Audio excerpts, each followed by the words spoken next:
today we are going to start with the lecture number 2 of the chapter Animal Kingdom. ठीक है, so last class में हमने क्या करा था? लास्ट क्लास में मैंने आपको बताया था basis of classification, basis of classification, और अब के क्लास से हम स्टार्ट करेंगे फाइलम्स के बारे में. ठीक है, लास्ट क्लास एक इंट्रोडक्टरी लेक्चर था इस चैप्टर के लिए, क्योंकि ये चैप्टर बहुत ही इम्पॉर्टेंट और अमेजिंग है. ठीक है, तो बेसिस ऑफ क्लासिफिकेशन अलग से पढ़ना बहुत ही ज़्यादा ज़रूरी था. चलिए एक बार रिवाइज कर लेते हैं. बेसिस ऑफ क्लासिफिकेशन में हमने कुछ क्राइटेरिया पढ़े थे. First one was the level of organisation. Level of organisation cellular level है या टिश्यू लेवल है, ऑर्गन लेवल है या ऑर्गन सिस्टम लेवल है. ये सभी क्या हुई? Level of organisations. Okay. Next हमने बात करी थी सिमेट्री के बारे में. सो सिमेट्री के बारे में मैंने आपको बताया था कि सिर्फ और सिर्फ देखिए, किंगडम पॉरीफेरा जो हम आज करने वाले हैं, सिर्फ और सिर्फ वही एक ऐसा फाइलम है, not kingdom, it is a phylum. सिर्फ और सिर्फ फाइलम पॉरीफेरा एक ऐसा फाइलम है किंगडम एनिमेलिया का जिसके अंदर सेल्यूलर लेवल ऑफ ऑर्गेनाइजेशन होगी. They are mostly asymmetrical and they are acoelomates. Acoelomates ctenophora और सीलेंट्रेटा भी होते हैं, लेकिन कंडीशन ये है कि साथ में वो मोस्टली एसिमेट्रिकल मिलेंगे plus cellular level of organisation मिली. तो हम बात करेंगे फाइलम पॉरीफेरा की. ठीक है, नेक्स्ट हमारे रेडियल सिमेट्री वाले, यानी कि कोई भी सेंटर से कोई भी प्लेन पास करा लो, वही बॉडी को 2 इक्वल हाफ्स में डिवाइड कर रहा होगा. एंड बायलेटरल सिमेट्री का क्या मतलब है? बायलेटरल सिमेट्री का मतलब है, लेट्स सपोज कि मेरे पास है एक कोई भी ऑर्गेनिज्म, ठीक है, जिसको मैं सिर्फ और सिर्फ 2 इक्वल पार्ट्स में एक ही प्लेन से डिवाइड कर सकती हूँ. इस केस में ये भी हो सकता है, लेकिन कोई भी आप एग्जांपल ले सकते हो, जो कि जैसे कि यहाँ पर एनसीईआरटी में हमें एग्जांपल दे रखा है क्रैब का, राइट. सो यहाँ पर क्या है, सिर्फ और सिर्फ एक ही प्लेन जो पास कर रहा है वो ही इस ऑर्गेनिज्म को 2 इक्वल हाफ्स में डिवाइड कर सकता है, ये वाला प्लेन. ठीक है, इसीलिए हमने इसको क्या कहा? Bilateral symmetry. क्या कहा हमने इसे? Bilateral symmetry. ठीक है, now coming on to the coelom वाला पार्ट. सीलोम में क्या होता है? देखिए, सीलोम में होता है कि अगर बॉडी कैविटी जो है, अगर वो मेसोडर्म से अच्छी तरीके से लाइन है, जैसे ये क्या है? बॉडी कैविटी है, और यहाँ पर किस चीज़ की लाइनिंग है? देखो, ये क्या हो गई? गट वॉल है ना, ये क्या हो गई? गट वॉल, ये हो गई बॉडी वॉल. तो यहाँ पर साथ में किस चीज़ की लाइनिंग है? मेसोडर्मल लाइनिंग है. इसीलिए यह क्या हो गया? True coelom. It is true coelom. ठीक है, सेकेंड केस की अगर मैं बात करूँ तो यहाँ पर जो सीलोम है, मेसोडर्म है, this is what, this is mesoderm. ये क्या है? मेसोडर्म. मेसोडर्म पाउचेस की फॉर्म में प्रेजेंट है. अब यहाँ पर मेसोडर्म पाउचेस की फॉर्म में प्रेजेंट है, तो ये क्या हो जाएगा? स्यूडोसीलोम. क्योंकि मेसोडर्म को पूरी तरीके से प्रेजेंट होना चाहिए था, लाइन करना चाहिए था, लेकिन वहाँ पाउचेस की फॉर्म में प्रेजेंट है, लेकिन प्रेजेंट तो है, तो स्यूडोसीलोम. एंड एसीलोमेट्स के केस में क्या होगा? ये हो गई गट वॉल, ये हो गई बॉडी वॉल. अब यहाँ पर क्या है? No mesoderm lining, no lining of mesoderm. ठीक है, और यहाँ पर तो इनफैक्ट नो बॉडी कैविटी. ठीक है, कोई बॉडी कैविटी ही नहीं है, तो इसको हम क्या बोलेंगे? एसीलोमेट. इनको क्या बोलेंगे हम? एसीलोमेट्स. ठीक है, okay. Now coming on to our today's topic, that is the phylum porifera. तो आज हम करने वाले हैं फाइलम पॉरीफेरा को start. Okay, now members of this phylum are commonly known as sponges. Very important, ही मैंने आपको कल भी बताया था. पॉरीफेरा क्यों बोलते हैं? देखिए, आप इस ऑर्गेनिज्म की बॉडी से समझिए. यहाँ पर देखिए कितने सारे पोर्स प्रेजेंट हैं. These are what? These are ostia. Ostia क्या होते हैं? ऑस्टिया हम बोलते हैं पोर्स को. ठीक है, पोर्स प्रेजेंट हैं. ये देखिए, क्या है? ये पोर्स हैं. There are a lot of pores present, है ना, नंबर ऑफ पोर्स है यहाँ पर. इसीलिए हम इनको क्या बोलते हैं? पॉरीफेरा. और इनका दूसरा नाम क्या है? Sponges. Okay, they are generally marine and mostly asymmetrical animals. Generally they are what? Generally they are marine plus ये क्या होते हैं, एसिमेट्रिकल एनिमल्स। गाइस देखिए, इस चैप्टर को लर्न करने का सबसे अच्छा तरीका ये है, जितने भी पॉइंट्स आपके एनसीईआरटी में गिवन है आप उनको एक देखिए, यहाँ पर पूरा पैराग्राफ गिवन है, पॉइंट्स के फॉर्म में लिखते जाइए। जैसे कि हम लिखेंगे पॉरीफेरेंस, यहाँ पर डालेंगे heading Porifera also known as sponges, तो साइड में ब्रैकेट में लिख देंगे स्पॉन्जेस, ठीक है। एंड देन फर्स्ट पॉइंट क्या होगा, that they are mostly marine, ठीक है। सेकेंड पॉइंट क्या लिखेंगे हम, सेकेंड पॉइंट लिखेंगे दे आर एसिमेट्रिकल, ठीक है। थर्ड पॉइंट क्या लिखेंगे, थर्ड पॉइंट लिखेंगे that these are primitive multi cellular animals, they are very primitive and they have cellular level of organization, तो हम थर्ड पॉइंट लिखेंगे that they have cellular level of organization। इसी तरीके से आप अपनी नोटबुक में पॉइंट्स लिखोगे और उनको लिख के अपनी स्टडी टेबल पे पेस्ट करोगे, ताकि बार बार आप इन पॉइंट्स से गो थ्रू होते रहें और ये आपको याद हो जाएं अच्छे से, ठीक है। Now they have a water transport or canal system. This is a very important feature of sponges, that is the poriferans. They have what? They have water canal system. What they have? They have water canal system. Very important. क्या होता है water canal system? Water जो है वो छोटे छोटे pores को क्या बोलते हैं, ऑस्टिया। ऑस्टिया के थ्रू वाटर जो है बॉडी में एंटर करता है, body wall into a central cavity. अब बॉडी वॉल में वो एंटर करता है और सील, देखिए सील वर्ड हम यूज़ करते हैं कैविटी के लिए, ठीक है, हमेशा ध्यान रखना, सील वर्ड हम यूज़ करते हैं कैविटी के लिए। और यहाँ पर हम बात कर रहे हैं स्पॉन्जेस की, तो यहाँ किस चीज़ की बात होगी, स्पॉन्जोसील की।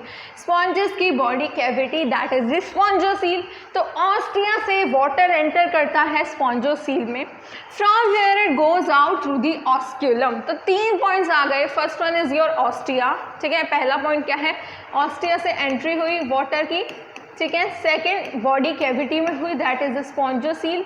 एंड थर्ड क्या है, जिससे एग्जिट होगा water, that is the osculum.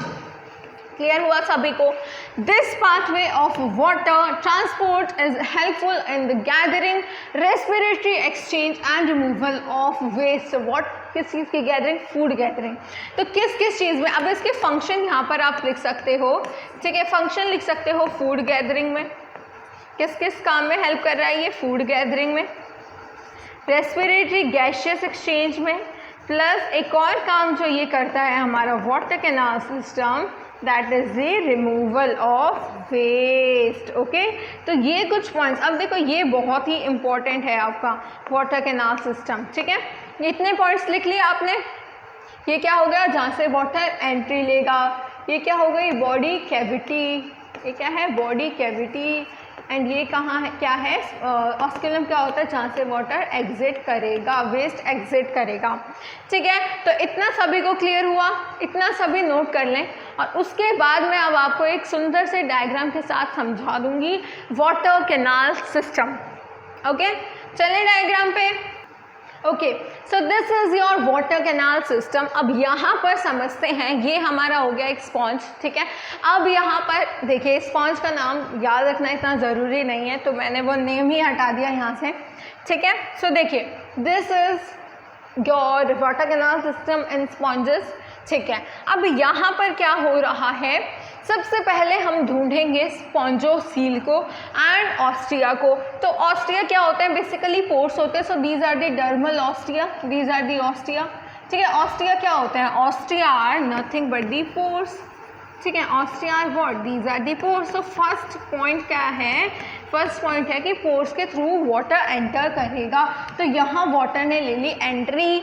Next, this is what, this is the body cavity, what is it, this is the body cavity.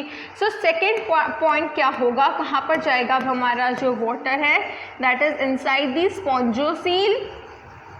Spongocoel is what, the body cavity, ठीक है। Okay, next क्या है, spongocoel के through, अब ये देखिए, ये आपको लेयर समझा रखी हैं, सबसे आउटर मोस्ट लेयर। देखिए अब इसी पैराग्राफ को, मतलब ये वाला जो पॉइंट है ना आपका, इसी को मैं यहाँ दोबारा बना देती हूँ, दीज आर योर लेयर्स, ठीक है। और थोड़ा ऊपर बना लेते हैं, ठीक है। अब ये सबसे बाहर वाली लेयर का अगर आप नाम देखें, सो दैट इज दी, अब देखो सबसे पहले समझो जितने आपके इंपॉर्टेंट है वो थे ये 3 पॉइंट्स। अब सबसे बाहर वाली लेयर जो कि आपके एनसीईआरटी में गिवन नहीं है, लेकिन still if you want to remember आप समझ सकते हो, दिस इज स्पिनेकोडर्म, ठीक है। ये क्या है, सबसे आउटर मोस्ट लेयर, ये देखिए दिस इज योर स्पिनेकोडर्म, ठीक है। अब इसके बाद बीच वाली लेयर को हमने क्या कहा, मीजेनकाइमा, एंड सबसे अंदर वाली लेयर को कहा choanoderm. So this is mesenchyma, okay, mesenchyma, and this is mesenchyma, and सबसे अंदर वाली लेयर का नाम क्या होगा, choanoderm, okay. This is what, this is choanoderm. Clear हुआ सभी को। स्पॉन्जोसील क्या होता है, body cavity, pinacoderm outer most layer, ठीक है। मीजेनकाइमा क्या है, middle layer, and choanoderm is the inner most layer.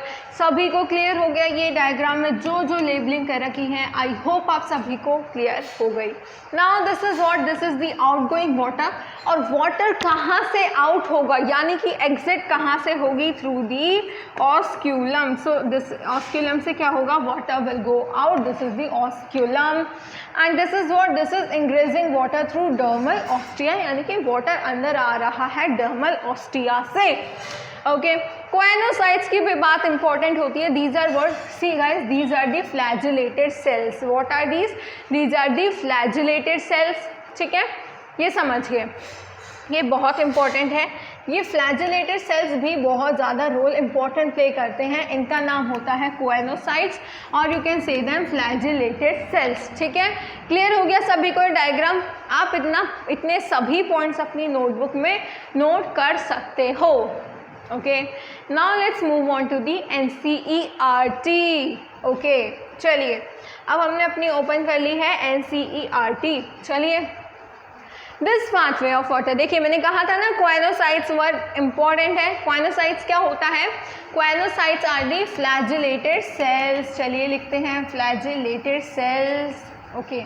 Now this pathway of water transport is helpful in food gathering, respiratory exchange and removal of waste. Coenocytes also known as collar cells. हमने देखा था कि किस तरीके से coenocytes यानी कि वो फ्लैजिलेटेड सेल्स स्पॉन्जोसील को कवर करते हैं, right. So they line the spongocoel and the canals. Digestion is what, digestion is intracellular, very important. ये पॉइंट भी आपको लिखना होगा कि यहाँ पर स्पॉन्जेस के केस में डाइजेशन कैसी होती है, that is the intracellular digestion, okay, and the body is supported by a skeleton, very important। यहाँ पर जो है आपको 12th क्लास के चैप्टर 1 में भी आप पढ़ोगे स्पाइक्यूल्स के बारे में। So the body is supported by a skeleton made up of spicules or these spongial fibers, very very important, ठीक है। लास्ट में एक बार फिर से सम अप करेंगे इंपॉर्टेंट पॉइंट्स जो हमें लिखने होंगे। नेक्स्ट पॉइंट है sexes are not separate, and if the sexes, very important, the sexes are present, if both these sexes are present in a single body, ठीक है, if the male and female both are present in a single body, then this condition is known as hermaphrodite condition। hermaphrodite in case of animals, ठीक है। also plants के case में हम इस condition को क्या बोलते हैं, monoecious, monoecious in case of plants, ठीक है। so फिलहाल हमें क्या समझना है कि these are hermaphrodite animals, that is eggs and sperms are produced by the same individual। Sponges reproduce both asexually and sexually, asexually by fragmentation and sexually by formation of gametes। ये fragmentation आपने देखा होगा कि ये पूरा plant kingdom में भी बहुत ही मतलब है कि यूजुअल सा फिनोमेनन है। प्लांट किंगडम में भी, फंजाई में भी, मोनेरेंस में भी fragmentation is the kind of common सा phenomena. Asexual reproduction most of the times जो है फ्रेगमेंटेशन से होती है, ठीक है। सभी को clear. Now the fertilization is internal and development is indirect। What is this indirect?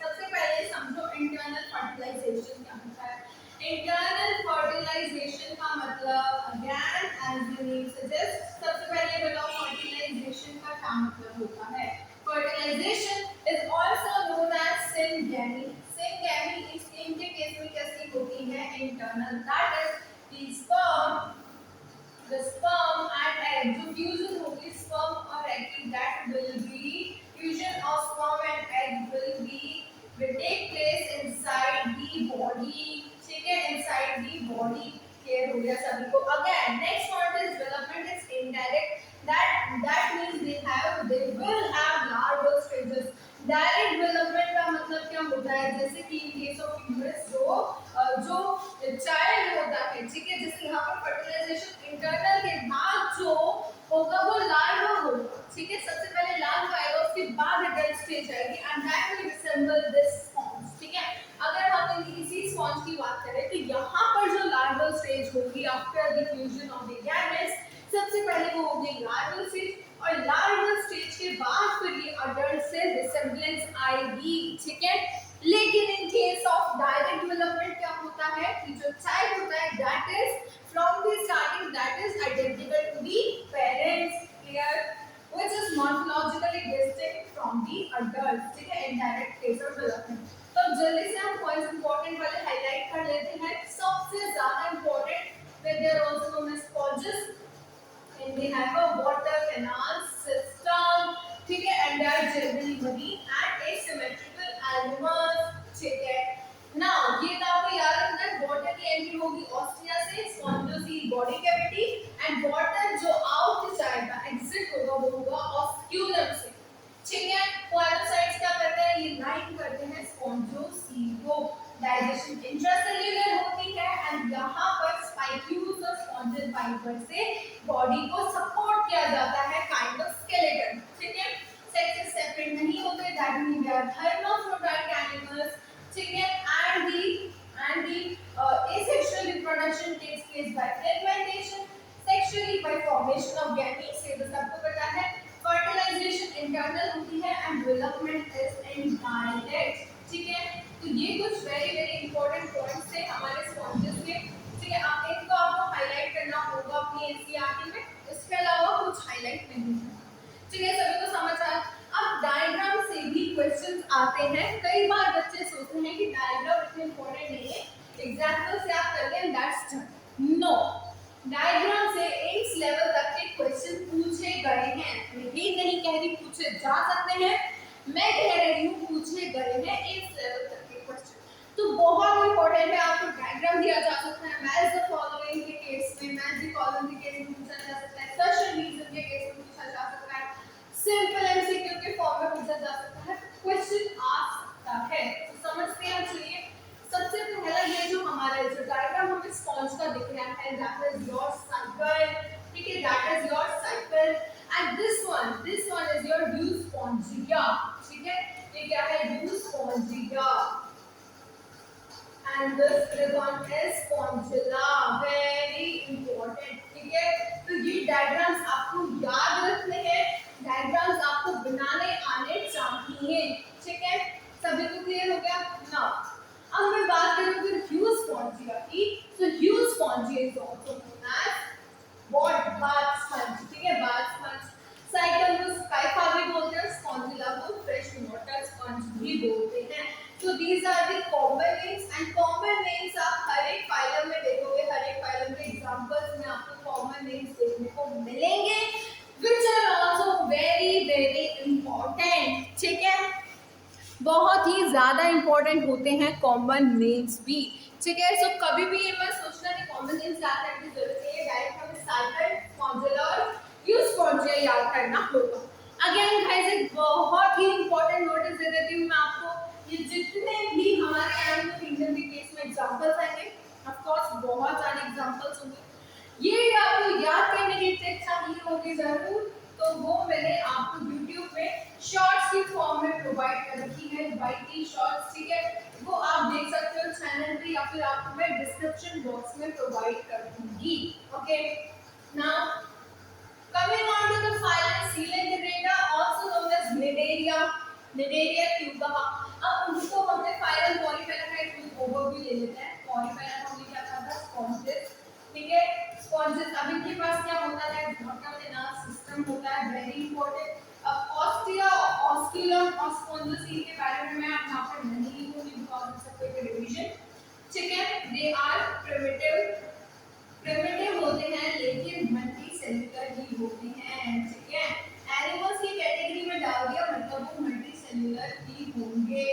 ठीक है। Next point is the fertilisation. कैसे होती है fertilisation? Is internal and indirect development is seen there. ठीक है, indirect development and they are the hermaphrodites. एक point हम लिख देते हैं, they are hermaphrodites. ठीक है, सभी को क्लियर हुआ? So these are some of the important points of these sponges. Plus आप लिख सकते हो कि इनका जो मतलब यहाँ पर जो skeleton supported होता है that is by the spongin fibers or you can say spicules. ठीक है, this is also very important. चलिए नेक्स्ट पॉइंट पे, नेक्स्ट फाइलम पे सिलिंड्रेटा। ठीक है, ये मरीन है, जनरली मरीन, मोस्टली एसिमेट्रिकल है ना। तो यहाँ पर सिलिंड्रेटा के केस में देखिए, सिलिंड्रेटा के केस में डिएडिक्वेटेड, mostly marine, sessile or free swimming. Sessile means कि they are immovable, sessile और free swimming, immovable भी हो सकते हैं और free swimming भी हो सकते हैं। रेडियली सिमेट्रिकल they are, यानी कि किसी भी प्लेन से any plane passing through the center can divide the body into two equal identical halves. Now coming on to, मैंने आपको बताया कि पॉलीफेरस का नाम पॉलीफेरा इसीलिए रखा क्योंकि उनकी बॉडी में बहुत सारे क्या प्रेजेंट होते हैं, पोर्स प्रेजेंट होते हैं। ठीक है, a lot of pores are present in their body. ठीक है, now coming on to Cnidaria. तो निडेरिया नाम क्यों रखा? क्योंकि अब निडेरिया पे चलते हैं, क्योंकि यहाँ पर नाइडोब्लास्ट और नाइडोसाइट्स प्रेजेंट होते हैं। ठीक है, नाइडोब्लास्ट और नाइडोसाइट्स क्या होते हैं? They contain the stinging capsule or the nematocyst. It is a very important characteristic feature of phylum Coelenterata or Nidaria. ठीक है, now जैसे phylum Porifera का characteristic feature था that they have pores present in their body, they have vertical system, skeleton is made up of spongin fibers. इसी तरीके से इनका characteristic feature है that they have nidoplasts or nidocytes, the cells which contain the stinging capsule or nematocyst. They are present where? They are present on the tentacles of the body. ठीक है, and nidoblast अब इसका काम क्या होता है? अभी देखो कहाँ पे प्रेजेंट है, टेंटिकल्स में प्रेजेंट होते हैं नाइडोब्लास्ट। ठीक है, दैट प्रेजेंट इन टेंटिकल्स, लेकिन cnidoblast are used for anchorage, defence and for the capture of prey. Anchorage में काम आते हैं, डिफेंस मैकेनिज्म, डिफेंस मींस अपने आप की सुरक्षा करना। ठीक है, ये जैसे कोई और प्रेडेटर आकर अगर इन पर अटैक करता है तो ये अपना वहाँ पर डिफेंस मैकेनिज्म की तरह इन नाइडोब्लास्ट का जो है हेल्प लेते हैं नाइडोब्लास्ट सेल्स की। ठीक है, Nidarians exhibit tissue level of organization, जो कि मैंने आपको पहले ही लास्ट क्लास में बता दिया था, and they are diploblastic organisms। ठीक है, ये भी हमने पढ़ लिया था। They have a central gastrovascular cavity with a single opening, mouth and hypostome। अभी देखिए single opening है इनकी, that means देखो यहाँ पर क्या लिखा है, central gastrovascular cavity with a single opening, that is they have incomplete digestive system। समझ रहे हो, सिंगल ओपनिंग है तो क्या होगा यहाँ पर, इनकम्प्लीट डाइजेस्टिव सिस्टम। और उस सिंगल ओपनिंग को हम क्या बोलते हैं, हाइपोस्टोम। क्या बोलते हैं, hypostome. Again they have a central gastrovascular cavity with a single opening, mouth on hypostome, mouth on hypostome। Digestion कैसे होगी, एक्स्ट्रासेल्युलर एंड इंट्रासेल्युलर दोनों तरीके से डाइजेशन देखने को मिलती है। Some of the Nidarians example ले लेते हैं, कोरल से समझते हैं। They have skeleton composed of calcium carbonate, again linking with poriferans। They have the skeleton composed of spicules or spongin fibers। इनके केस में skeleton is composed of calcium carbonate। Nidarians exhibit two basic body form। ये आता है important point इनका। ठीक है, ये किनका important point था, एक important point आता है यहाँ पर। चलिए हम रब कर देते हैं सब कुछ ना। Nidarians के क्या होते हैं, दो basic body forms होते हैं। First one is your polyp and second is medusa। ठीक है, the former is a sessile and cylindrical form like Hydra, Adamski, etc. Whereas the latter is umbrella shaped and free swimming like Cordelia or jellyfish। चलिए समझते हैं the form। अब देखो यहाँ पर क्या है, sessile। अब चलिए पहले देती हूँ, ठीक है, ये समझिए। Aurelia is a medusa and Adamsia is a polyp। Aurelia कौन सा यहाँ पर ये है Aurelia का केस, ठीक है, this is Aurelia, ठीक है, and this is what, this is Adamsia। Adamsia is a polyp। Polyp कैसा होता है? Polyp is sessile। Polyp is what? It is sessile। And this Aurelia यानी कि medusa is freely moving, freely moving, ठीक है, it is movable। This is very important। medusa जो form होगी, कैसे याद रखोगे? M से medusa, M से moving। medusa form is movable and sessile form is your polyp form। Clear? चलिए समझते हैं। Okay, sessile and cylindrical form like hydra, ठीक है, Adamsia, Adamsia, hydra, ये सब क्या है? sessile है। और Adamsia देखो अगेन डिवाइड की, Adamsia मैंने आपको किसकी कैटेगरी में बताया है? पॉलिप की कैटेगरी में बताया है, जो कि sessile होता है, ठीक है, याद रखोगे। medusa, M से medusa, M से movable, ठीक है, ऐसे याद रखोगे, पूरी ट्रिक्स बनानी आपको पड़ेगी, तभी आप याद कर पाओगे। और बच्चा वो क्या है? immovable। और दूसरे वाला क्या है? polyp, polyp will be immovable, ठीक है, polyp will be immovable, ठीक है। Now format is sessile, किसकी बात चल रही है? sessile आ गया, यानी कि immovable, that is the polyp, and cylindrical form like hydra, Adamsia। Example याद रखोगे, polyp के एग्जांपल है hydra and Adamsia, which are immovable। Again, whereas the lateral is umbrella shape, and we used to know this is what? This is umbrella shape, this is umbrella shape, this is freely movable, and examples are Aurelia, also known as jellyfish।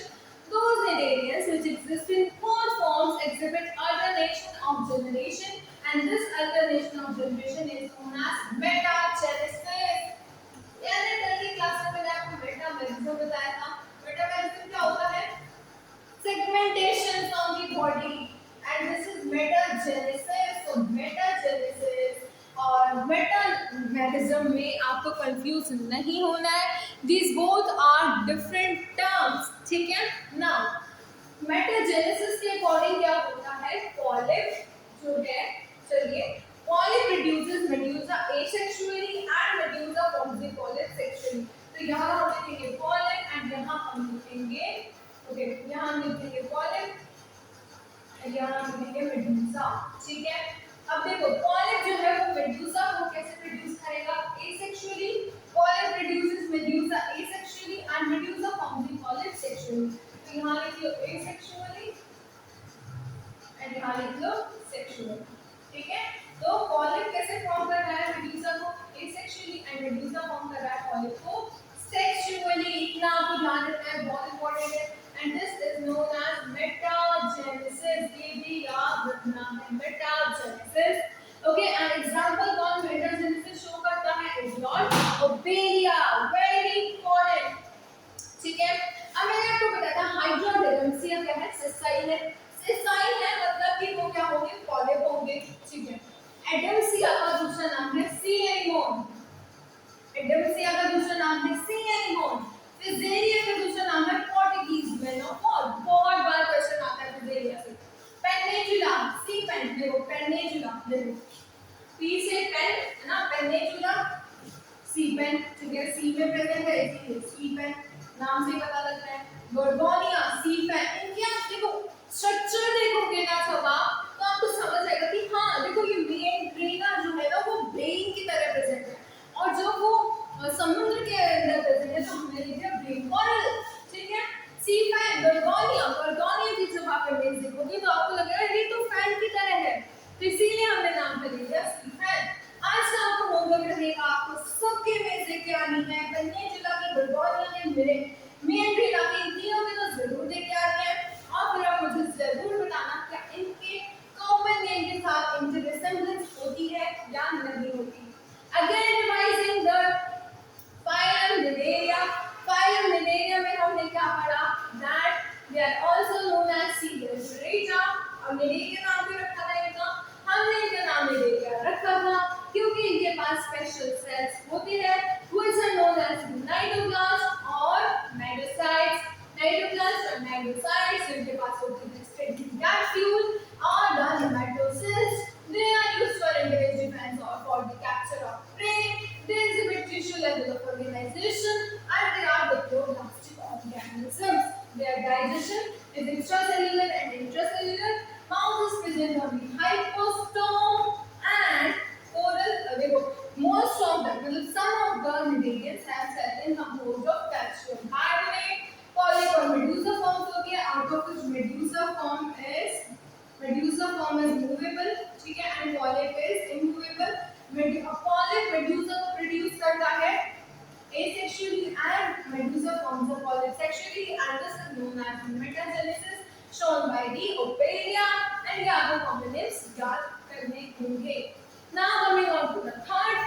जो organisms bioluminescence की property show करते थे उनको sealant trait से हटा के ctenophores में डाल दिया, ठीक है।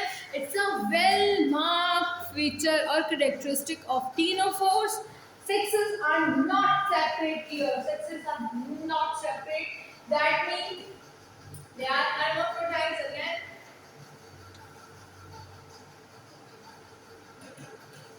ठीक है। Now next point क्या है? They are readily symmetrical, diploblastic organisms. Basically सारे वही points होंगे, बस ये important और ये अलग points होते हैं। The readily symmetrical diploblastic organism tissue level of organization is present here. The body bears, this is very important, 8 external rows of ciliated complex. देख रहे हो? 8 external rows of ciliated complex यहाँ present होती है, यहाँ आप देख सकते हो, ठीक है, which help in locomotion. तो क्वेश्चन आ सकता है कि ये जो कॉम्प्लेक्स होती है, पहली बात है किसका कैरेक्टरिस्टिक फीचर है, तो ये कैरेक्टरिस्टिक फीचर है फाइलम टीनोफोरा का। नाउ दे आर सीलिएटेड, तो किस काम में किस चीज के लिए होती है, तो देखो सीलिएटेड आ गया, तो सीलिया आर से ही एकदम माइंड में क्लिक करना चाहिए that they help in locomotion. They help in what? They help in locomotion. Now coming on to the digestion. So digestion is again both extracellular and intracellular. Okay, again वही वाली property जो sealant traits में देखने को मिली थी, ठीक है। यहाँ पर reproduction takes place only by sexual means, very important, only and only by sexual means fertilization is external with indirect development. हमने क्या देखा था पॉरीफेरन से, चलिए कंपेयर करते हैं, यहाँ पर कंपेयर करते रहेंगे तो हमें याद होता रहेगा, राइट। सो पॉरीफेरन में क्या था, जो रिप्रोडक्शन थी that take place by asexual as well as sexual means, and इनके केस में सिर्फ और सिर्फ सेक्सुअल मीन्स है। फर्टिलाइजेशन वहाँ पर इंटरनल हो रही थी and again there was indirect development. यहाँ पर फर्टिलाइजेशन कैसे होती है, फर्टिलाइजेशन इनके केस में होती है external and there is indirect development. Example क्या है, प्लूरोब्रेकिया एंड टीनोप्लाना। टीनोफोरा से तो याद हो ही जाएगा टीनोप्लाना, एंड एक याद रखना है आपको Pleurobrachia. Okay, now this is the example, ये जो आपको फिगर यहाँ दिख रहा था, this is example of Ctenophora Pleurobrachia. Now coming on to the phylum Platyhelminthes. चलिए जल्दी से एक बार फाइलम टीनोफोरा को रिवाइज करेंगे। बायोल्यूमिनेसेंस प्रॉपर्टी होती है, sexes are not separate here, fertilization is external, indirect development, digestion is both intracellular and extracellular, okay, and they are exclusively marine. Now coming on to the phylum Platyhelminthes. Phylum Platyhelminthes में कुछ अब आने वाला है, कुछ नया देखेंगे आगे क्या नया यहाँ पर इनके केस में आता है। They have a dorso-ventrally flattened body, hence are called flatworms. Dorso-ventrally, अब प्लेटीहेलमिन्थस का एक और नाम है, that is the flatworms, ठीक है। अब यहाँ पर हमने जिसका हर एक दूसरा नाम रखा है, तो वो रीज़न हमें साथ में दे रखा है। क्वेश्चन पूछा जा सकता है, why poriferans, why sponges are also known as poriferans, answer है हमारे पास। Why ctenophores are also known as cnidarians, answer है हमारे पास। Why Platyhelminthes are also known as flatworms, answer है because they have dorsoventrally flattened body, okay.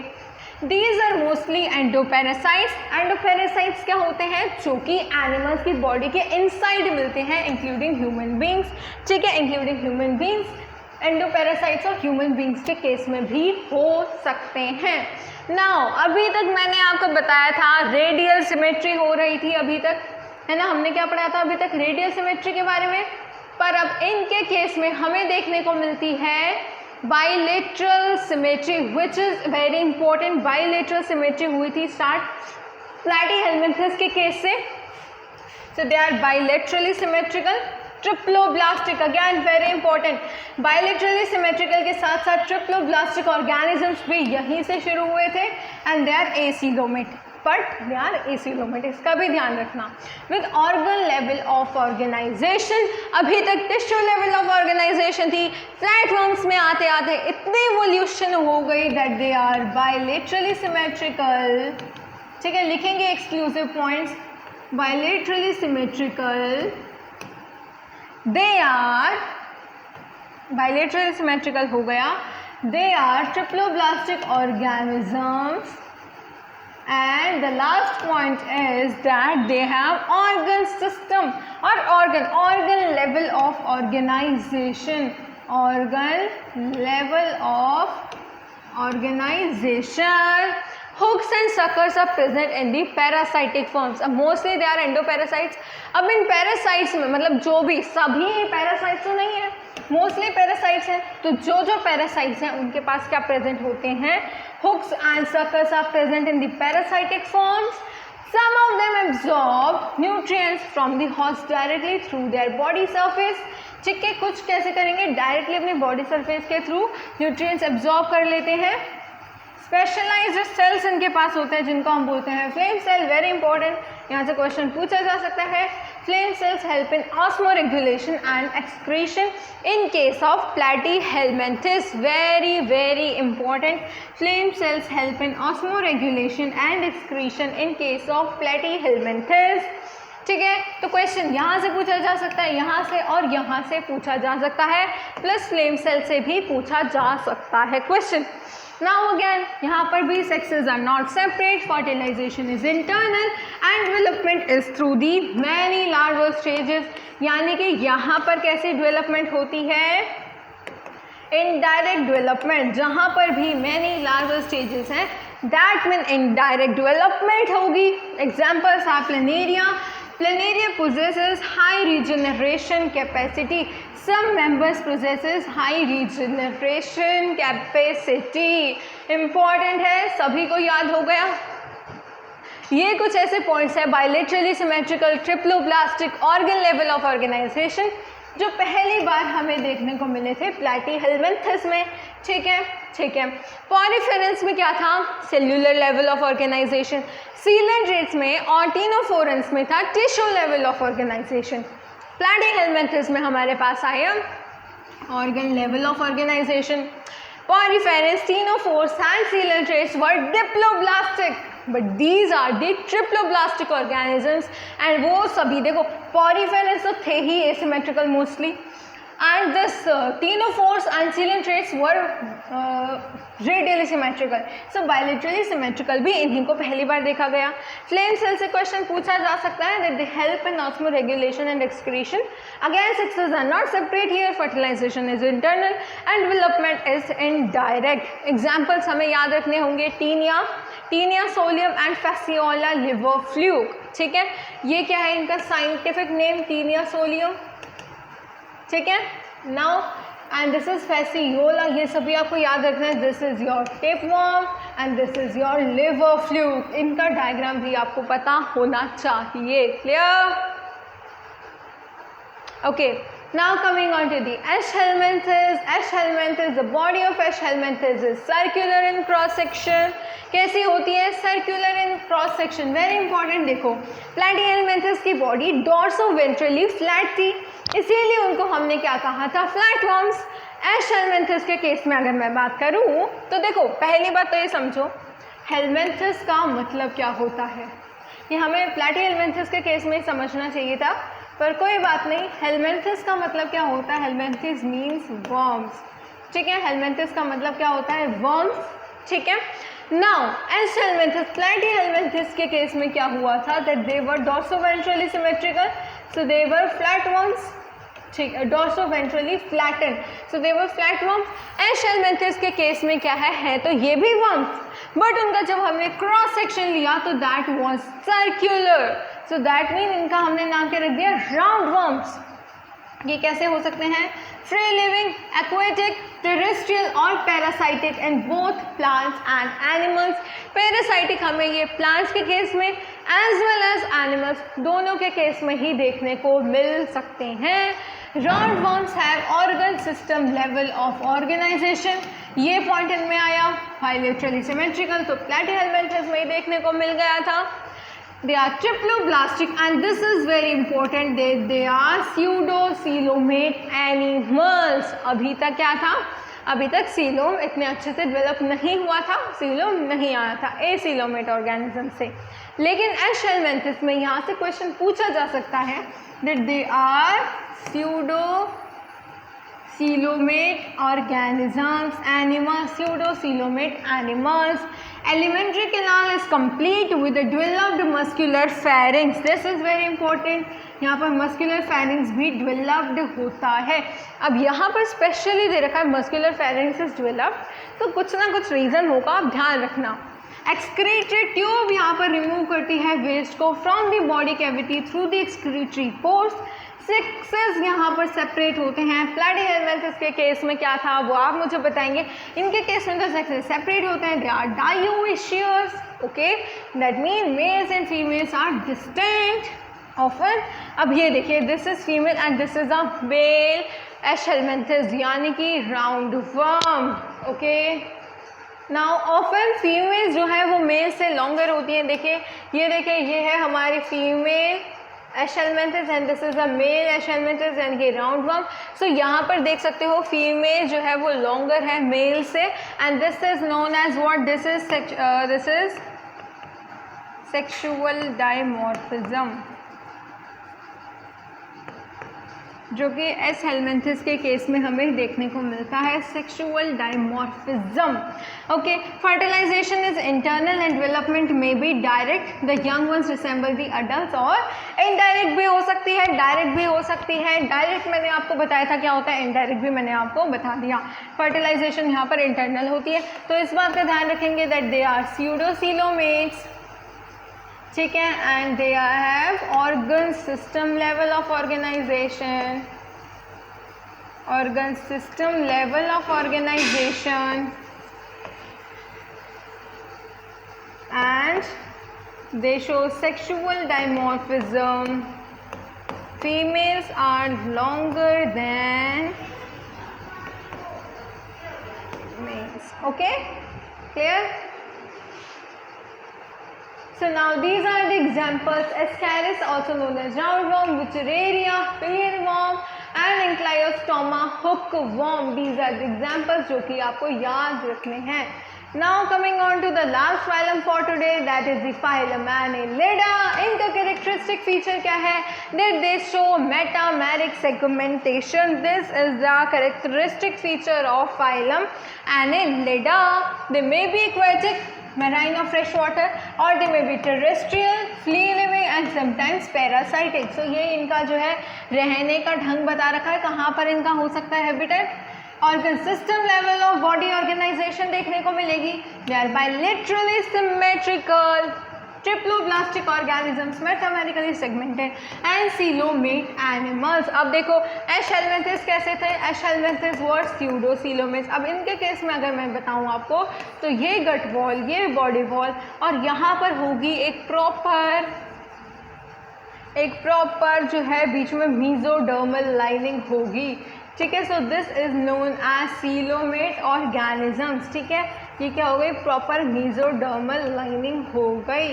Okay, now metameric segmentation क्या है कि इनके में कुछ क्या होता है कि कुछ ये जो सेगमेंट्स बनी हुई हैं, एक मतलब रेगुलर इंटरवल पे सेगमेंट्स यहाँ पर हमें देखने को मिल रही हैं. राइट, सो यहाँ पर क्या होता है, रेगुलर सेगमेंट्स रिपीट हो रही है अगेंस्ट सम, और you can say few organs भी रिपीट होते हैं. Few organs are also repeated in every segment. This is very very important. हर एक सेगमेंट्स में कुछ ऐसे ऑर्गन्स होते हैं जो कि रिपीट होते हैं. Okay, now their body surface is distinctly marked out in segments और metamers. Has the phylum Annelida.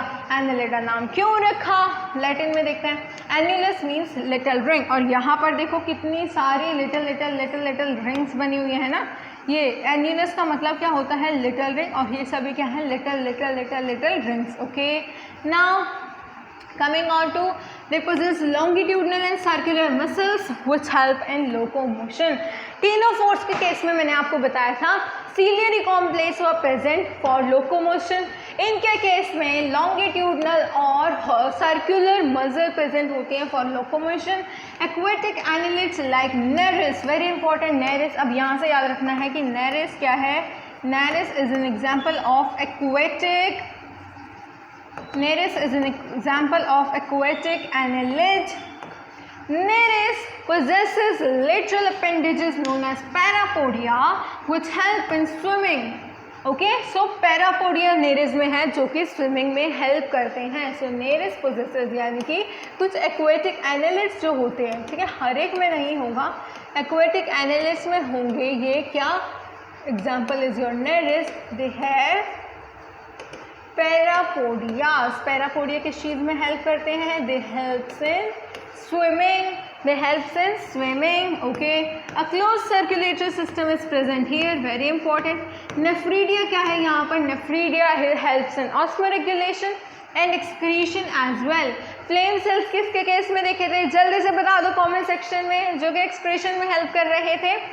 एनालिस के केस में होते हैं nephridia. Okay, now neural system consist of paired ganglia, singular is ganglion, connected by lateral nerves to a double ventral nerve cord. Double होगी nerve cord और ventral.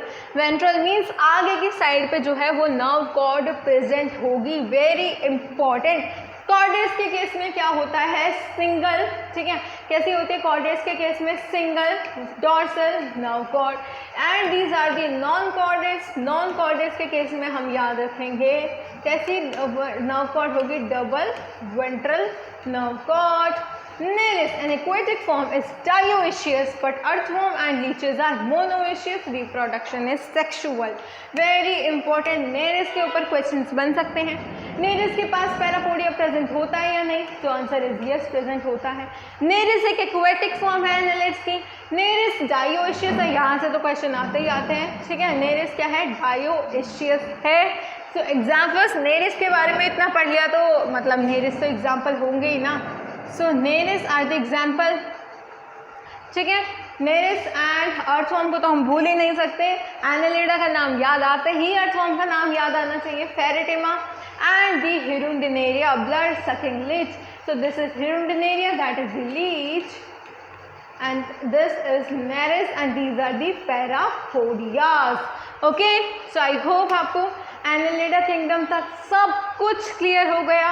Your today's homework is to revise all these 6 phylums. कौन कौन से phylum पढ़े आज हमने, phylum Porifera, phylum Coelenterata, phylum Ctenophora, phylum Platyhelminthes, phylum Aschelminthes and the last one is phylum Annelida. So ये सभी phylum आपको रिवाइज करने हैं जिस तरीके से मैंने आपको पॉरीफेरन्स की केस में मैंने आपको बताया था कैसे आपको शॉर्ट नोट, शॉर्ट पॉइंट्स लगाने हैं अपने A4 साइज शीट पे, चार्ट पे, और उसको स्टडी टेबल पे पेस्ट करना है. वैसा ज़रूर करना और इनके लर्निंग ट्रिक्स ज़रूर देख लेना, एग्जाम्पल्स ज़रूर याद करना. Okay, till then take care, thank you, bye bye.